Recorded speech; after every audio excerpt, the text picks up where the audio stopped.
Every year, millions of students learn the story of Plymouth, Massachusetts, through the lens of the Mayflower, buckle hats, and a peaceful autumn feast. It is celebrated as America's hometown, the wholesome birthplace of the national origin story. But for local historians and residents, the town's 4-century history has produced a dense, inescapable landscape of overlapping paranormal activity.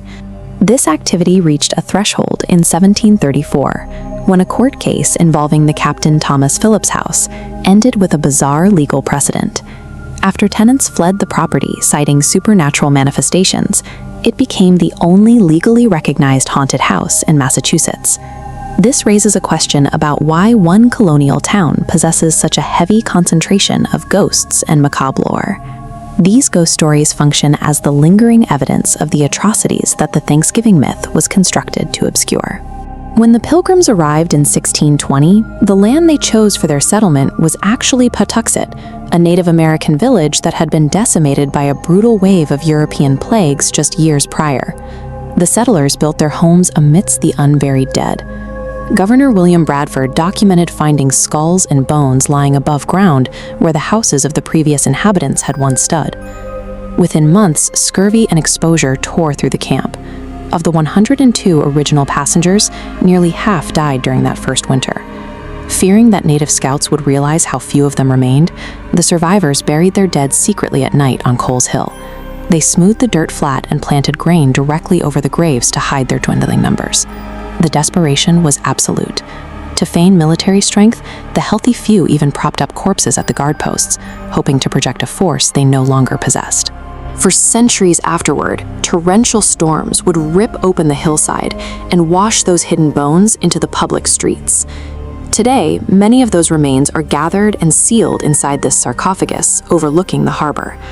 The literal foundation of Plymouth remains a site of mass death and clandestine burials, a landscape where the reported sightings of wandering pilgrim spirits align with the original hidden geography of Coles Hill. After the early years of stardation, relations with native populations shifted toward open violence. Military leader Miles Standish began a pattern of preemptive killings of native leaders, permanently fracturing the peace the colony relied on. This violence peaked during King Philip's War. Following the conflict, a native leader's severed head was mounted on a spike in the Plymouth town square, remaining on public display for over 20 years. In 1778, the harbor claimed more victims. During a severe blizzard, the Brigantine General Arnold became trapped in harbor ice, forcing the crew to endure the storm without shelter or heat. By the time locals reached the ship, 70 sailors had perished. The frozen bodies were dragged to the local courthouse, where the townsfolk lowered the corpses into the town brook just to thaw them for burial. Today, when the 1749 courthouse is empty, visitors and staff frequently report hearing the distinct, echoing sound of melting ice. On Old Burial Hill, witness accounts frequently describe the apparition of the General Arnold's captain silently watching over the area where his crew was buried in a mass grave. Later residents attempted to defend their homes against this accumulating history by sealing spiritual middens, objects like children's shoes, inside the walls to ward off supernatural influences. Each successive century layered a new atrocity onto Plymouth, transforming its civic buildings and private homes into a dense web of supernatural trauma.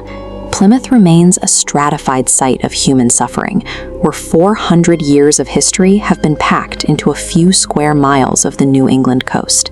This timeline illustrates an unofficial archive, stacked in layers tracking the 1620 plague, 1676 warfare, and 1778 harbor disasters. This archive forces an interaction with erased past atrocities, as native guardians and freezing sailors occupy the modern town's geography. The ghosts of Plymouth operate as a living monument, ensuring that the desperate reality of survival can never be fully paved over by the comfortable myth of America's hometown.